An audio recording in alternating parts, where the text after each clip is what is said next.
Olá, a pandemia do coronavírus pode adiar as eleições municipais deste ano, marcadas para 4 de outubro, em primeiro turno. Caso haja mesmo a mudança, ela deve ser decidida pelo Congresso Nacional. Uma comissão de senadores e deputados pode ser formada para tratar do assunto. A proposta de criação do grupo partiu do presidente do Senado, Davi Alcolumbre. A gente vai constituir, na verdade, não sei se um grupo de trabalho, uma comissão especial, formada por deputados e senadores. Isso também foi levantado nessas conversas que a gente tratou sobre esse assunto, com a participação, naturalmente, do TSE, é fundamental, já que tem esse sentimento de construir uma alternativa e uma saída diante da pandemia que nós estamos vivendo. A decisão foi tomada depois de uma conversa entre Davi, o presidente da Câmara dos Deputados, Rodrigo Maia, o presidente do Supremo Tribunal Federal, ministro Dias Toffoli, e o futuro presidente do Tribunal Superior Eleitoral, ministro Luiz Roberto Barroso, que toma posse na segunda-feira. Todos manifestaram preocupação com o cenário de incertezas diante da pandemia do novo coronavírus. A ideia é debater um texto que será colocado em votação pela Câmara e pelo Senado. Rodrigo Maia pretende sugerir ao presidente do Senado que a decisão caiba ao Colégio de Líderes, para evitar a necessidade de se criar mais uma comissão. Você tem aí 2 períodos que estão sendo discutidos, seria 15 de novembro e o primeiro domingo do mês de dezembro, com o primeiro turno. E um segundo turno um pouco menor para dar tempo de fazer a transição da prestação de contas. A prorrogação de mandato, do meu ponto de vista, dos advogados que eu consultei, não tem previsão na Constituição brasileira. Você pode até não ter eleição, mas quem vai assumir o governo no dia 1º de janeiro, ou tem previsão nas leis orgânicas municipais, ou vai ser um juiz. Mas alguns senadores se adiantaram e apresentaram uma proposta de emenda à Constituição para o adiamento das eleições para dezembro. Todos os nossos esforços devem ser no sentido de conter a pandemia. Foi por isso que apresentamos uma proposta de emenda constitucional, no sentido de adiar as eleições para o final do ano, sem prejuízo dos mandatos de prefeito, vice-prefeito e vereadores, que devem se manter como estão. Na nossa proposta, o primeiro turno das eleições ocorrerá no dia 6 de dezembro e o segundo turno no dia 20. Este cientista político lembra que o Brasil já adiou eleições municipais. Deveria ter ocorrido as eleições de 1980, mas por conta de um desejo ainda de alguns dirigentes na época da ditadura, essas eleições de 1980 foram postergadas para 1982. E avalia as possíveis consequências da pandemia do coronavírus, havendo ou não a transferência de datas desse pleito para o fim do ano. Vai haver um tempo perdido, certamente, com relação às propagandas políticas aí, por parte dos partidos, né? Enfim, com relação a convenções, reuniões. Para este outro especialista, o uso da tecnologia pode compensar essas adversidades. 2018 já mostrou que as redes sociais é um excelente instrumento, inclusive muito melhor do que a própria televisão ou o rádio. Um instrumento aliado para que esses candidatos consigam transmitir a sua plataforma eleitoral, transmitir as suas propostas de campanha, conversar com seus eleitores, entender as desses eleitores e, aí sim, realizar a disputa eleitoral. Senadores e deputados aprovaram em sessão remota do Congresso Nacional crédito suplementar de 343 bilhões de reais. Parte do valor será transferido para a Previdência Social. O projeto flexibiliza a chamada regra de ouro, que impede o governo de fazer empréstimos para pagar as contas do dia a dia. O texto autoriza o Executivo a pegar 340 bilhões de reais que estavam previstos no orçamento deste ano para esses pagamentos. A maior parte vai para a Previdência Social, quase 214 bilhões. O projeto foi analisado primeiramente pelo plenário da Câmara dos Deputados e depois pelo Senado.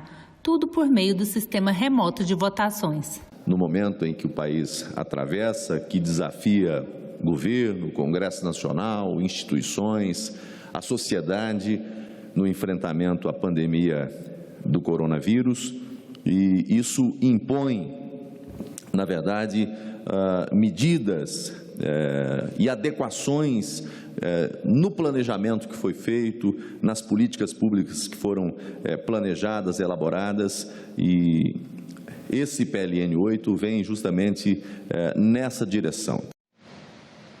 Em busca de uma solução para liberar ajuda financeira para estados e municípios, o presidente da República, Jair Bolsonaro, se reuniu com os governadores por teleconferência. O presidente do Senado, Davi Alcolumbre, participou do encontro. A videoconferência foi proposta pelo presidente da República. Jair Bolsonaro quer sancionar o projeto, mas, aconselhado pela equipe econômica, diz que vai vetar a parte que permite o aumento salarial para algumas categorias de funcionários públicos. Por isso, pediu apoio do Congresso para a manutenção do veto. O que a gente pede o apoio aos senhores é a questão de manutenção de um veto muito importante, que foi largamente discutido, que atinge parte dos servidores públicos. Então, quando se fala que os informais perderam muito, que os formais também, muitos perderam seus empregos ou tiveram seus salários reduzidos, a cota de sacrifício dos servidores, pela proposta que está aqui, não ter reajuste até 31 de dezembro do ano que vem. Os governadores concordaram. Nós entendemos e sabemos que o senhor está sofrendo pressões, nós todos nos estados estamos sofrendo pressões também com esses pontos, mas acho que é um momento da unidade nacional, presidente, que todos nós estamos dando uma cota de sacrifício, é um momento ímpar na história do nosso país. Então a maioria dos governadores entende importante, se assim o senhor achar, vetar esse artigo dos aumentos salariais. Mas solicitaram que a primeira das 4 parcelas da ajuda de 60 bilhões de reais para estados e municípios seja paga ainda em maio. Aqui no estado do Espírito Santo já foi quase 10% de redução de receita. O mês de maio será um mês em que nós reduziremos entre 25% e 30% da receita, comparado com o mês de maio de 2019. Então, isso mostra a importância dessa parceria, desse projeto, esse repasse de recursos mais rápido que o presidente, que o governo federal puder fazer. A solicitação para que o pagamento da primeira parcela, presidente, possa ser feito até 31 de maio, dada a urgência, considerando que a totalidade desses recursos serão destinados à saúde e à proteção dos brasileiros. Os presidentes da Câmara e do Senado ressaltaram que o projeto foi fruto de união e de entendimento entre as forças políticas. A união de todos no enfrentamento à crise vai criar, com certeza, as melhores condições para que, no segundo momento, nós possamos tratar, no pós-pandemia, da nossa recuperação econômica e da recuperação dos empregos dos nossos brasileiros. Chegou a hora de todos nós levantarmos uma bandeira branca, porque nós estamos vivendo um momento excepcional, um momento de guerra, e a sanção desse projeto ela vai servir para aqueles que insistem em nos dividir. E repito, eles perderão, porque nós estamos unidos com o povo brasileiro, todos os poderes, ao lado de vocês, governadores do Brasil, ao lado dos 5.570 prefeitos, para enfrentar, mas de cabeça erguida, a maior crise sanitária da história do Brasil e da humanidade. O governo anunciou um novo protocolo para o uso de cloroquina e hidroxicloroquina, até para os quadros mais leves da Covid-19.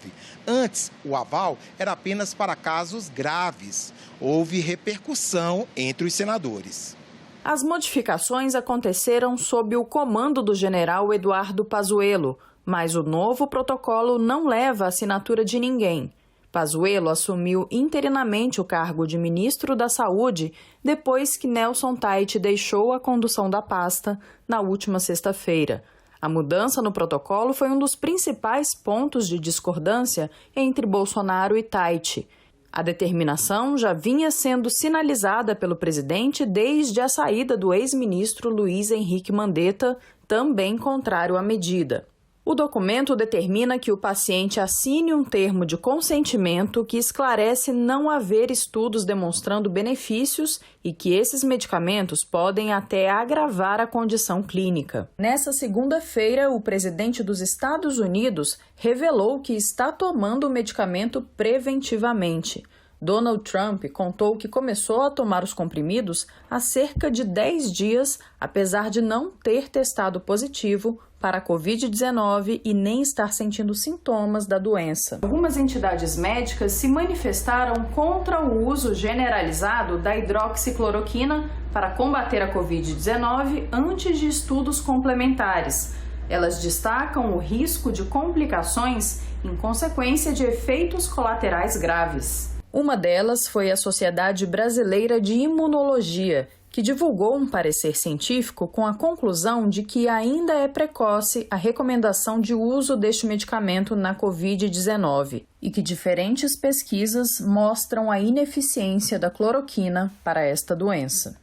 E no Senado, o anúncio do governo dividiu opiniões. O presidente Bolsonaro precisa compreender que o exercício de poder por qualquer agente público no Brasil está limitado àquilo que a Constituição permite. Não é possível obrigar estados, municípios e os cidadãos brasileiros a cumprir protocolos que fogem daquilo que é prescrito pela melhor ciência.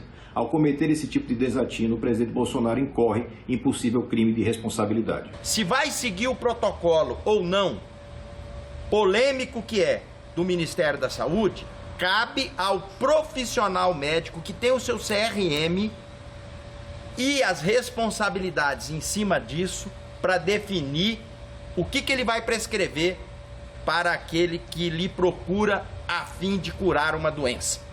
Então, olhando por esse prisma, eu vejo de forma positiva.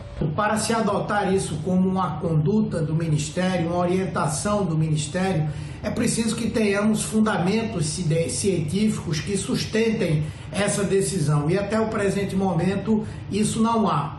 Para nós, é mais uma tentativa do presidente Bolsonaro de minimizar a gravidade da Covid-19, encontrando uma droga milagrosa que possa promover a cura da grande maioria dos doentes. As pessoas que têm usado têm ajudado muito, que seria a liberação, lógico, com a orientação médica da cloroquina e da hidroxicloroquina.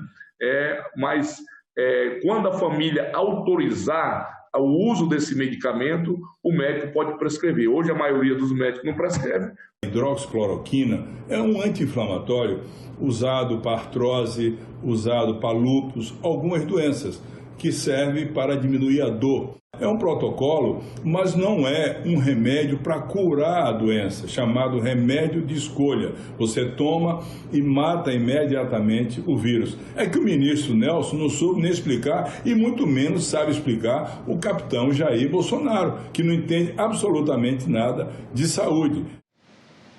Os senadores aprovaram a medida provisória que facilita a venda de imóveis da União. A medida provisória permite ao governo conceder desconto de 25% sobre o valor inicial de imóvel à venda, já na segunda tentativa de leilão. A legislação anterior só autorizava um desconto de 10% para imóveis avaliados em até R$5 milhões e somente após a terceira tentativa. O PLV, ao analisado, promove diversos aprimoramentos no arcabouço jurídico em matéria de gestão patrimonial. O objetivo dele é exatamente permitir que esses imóveis possam ter uma gestão cada vez mais eficiente, de forma que os nossos cidadãos usufruam os benefícios desse patrimônio dentro da regularidade jurídica. Eu acredito que essa matéria também é uma matéria que tem relação com o coronavírus, mas nós vamos encaminhar o voto sim, para que ela aprovada possa fazer uma coisa que é importante, o governo desmobilizar de áreas que são completamente necessárias para o funcionamento do governo da União. É desconfortável votar medida provisória que não tem relação direta com o enfrentamento à pandemia. Por essa razão, nós vamos liberar a bancada. Os senadores aprovaram ainda um regime jurídico especial com novas regras de direito privado para vigorar durante a pandemia da Covid-19. As novas regras tratam de contratos, condomínios, direitos de família e relações de consumo. Uma das mudanças suspende até 30 de outubro deste ano a concessão de liminares judiciais para despejo em imóveis urbanos, no caso de ações impetradas a partir de 20 de março. Estamos diante, já entrando no mérito, de uma proposição extremamente urgente e necessária que estabelece um marco jurídico emergencial para garantir segurança jurídica às relações de direito privado em meio ao caótico ambiente instalado em decorrência da pandemia do novo coronavírus. Suspendemos prazos de decadência e prescrição até o dia 30 de outubro. Também analisamos questões em relação à revisão de contratos. Garantimos ao consumidor seus direitos em relação ao Código de Defesa do Consumidor. Um trecho do projeto que havia sido aprovado no Senado, mas foi retirado na Câmara dos Deputados, voltou ao texto. Ele prevê redução de 15% da comissão que aplicativos de transporte cobram dos motoristas. Também foi aprovado um destaque para que parte dos artigos da Lei de Proteção de Dados entrem em vigência em agosto de 2020. A lei regulamenta o tratamento de dados pessoais de clientes e usuários por empresas públicas e privadas. O plenário do Senado aprovou na terça-feira projeto prevendo o adiamento das provas do Exame Nacional do Ensino Médio, o Enem. Elas estavam previstas para novembro. Os senadores consideraram que a crise gerada pela pandemia do novo coronavírus prejudicou alunos da rede pública, que estão sem aula nesses últimos meses. O projeto seguiu para exame da Câmara dos Deputados. Já no dia seguinte, o próprio governo anunciou que as provas do Enem devem ser adiadas por 30 a 60 dias. E o Senado também aprovou o projeto que estabelece a indenização pelos seguros de vida das mortes causadas pela Covid-19. O projeto inclui na cobertura dos seguros de vida as mortes decorrentes da Covid-19. Atualmente, as seguradoras não são obrigadas a fazer a cobertura nessas situações. 2 projetos tratavam do tema, um do senador Randolfo Rodrigues e outro da senadora Mara Gabrilli, que está afastada se recuperando do coronavírus.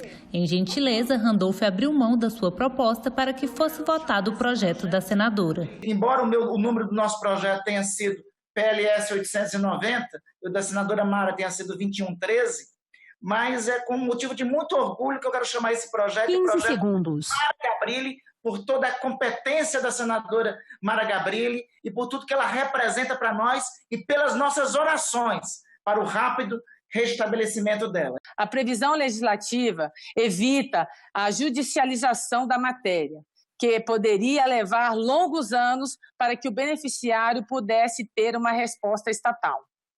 No projeto, portanto, longe de ser uma intromissão indevida em relações privadas ou representar ofensas a atos jurídicos perfeitos, apenas estabelece de maneira clara uma norma de ordem pública que já estava implícita nos princípios da boa-fé e da defesa do consumidor. Foi aprovada ainda uma proposta que cria os certificados de recebíveis educacionais. São títulos de crédito que podem ser adquiridos pelas pessoas com a finalidade de financiar instituições de ensino. Hoje no Brasil já existem modalidades semelhantes, como os certificados de recebíveis imobiliários e os certificados de recebíveis agrícola. O objetivo é que instituições de ensino que possuam crédito recebam dinheiro para enfrentar as dificuldades da pandemia do coronavírus. O projeto em análise, ora, demonstra o quão importante é nosso papel de buscar formas de fazer com que empregos sejam preservados e instituições sérias não fechem as suas portas. O setor educacional, senhor presidente, é com certeza um setor essencial, primordial para o desenvolvimento nacional e a garantia do futuro de uma nação, pois ela contribui para a formação de nossas crianças e dos nossos jovens. O isolamento social, fundamental para enfrentar a pandemia do coronavírus, tem trazido uma preocupação, não só no Brasil, como em vários países do mundo: o aumento da violência doméstica. Durante 14 anos eu sofri violência, tanto física como psicológica. Eu mentia para minha família, eu tinha vergonha, eu tinha medo do meu agressor. E isso me causou muitos danos. Tive depressão, síndrome do pânico. E fora as marcas que ficavam no meu corpo, aí um dia eu tomei coragem e denunciei meu agressor.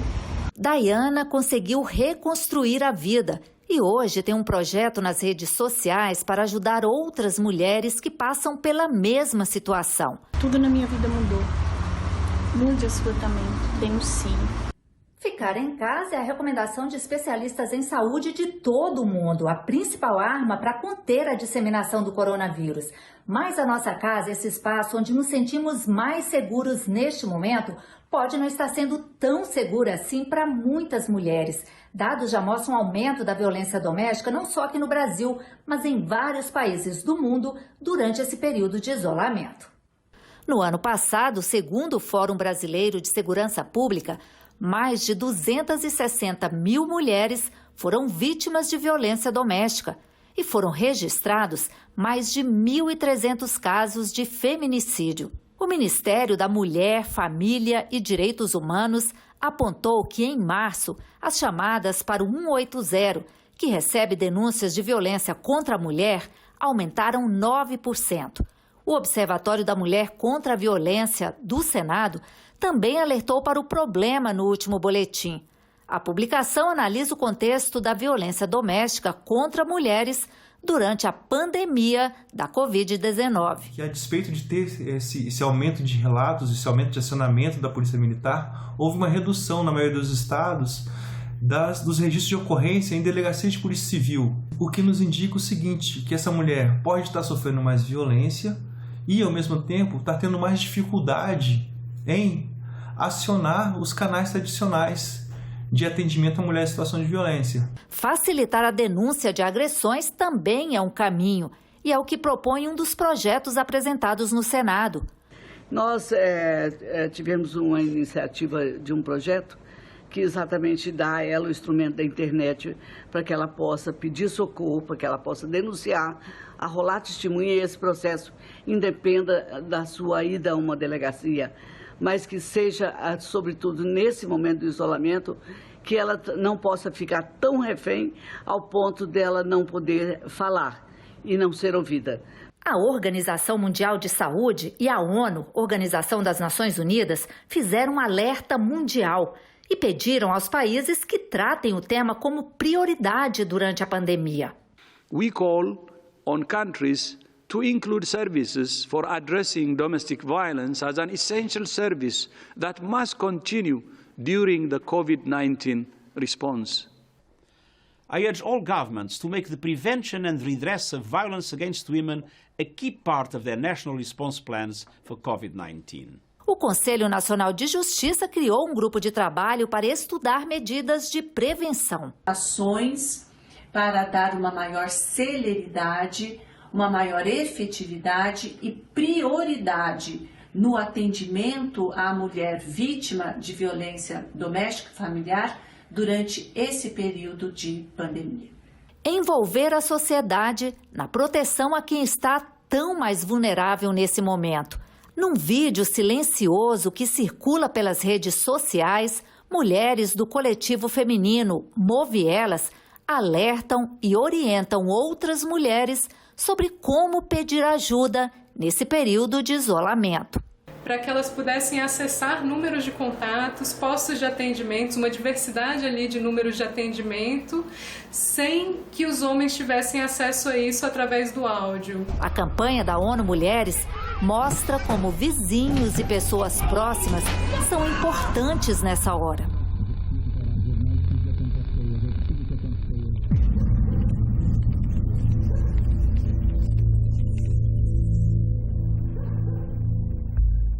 Neste final de semana, tem estreia do programa Ecosenado, dedicado aos temas da preservação ambiental e do desenvolvimento sustentável.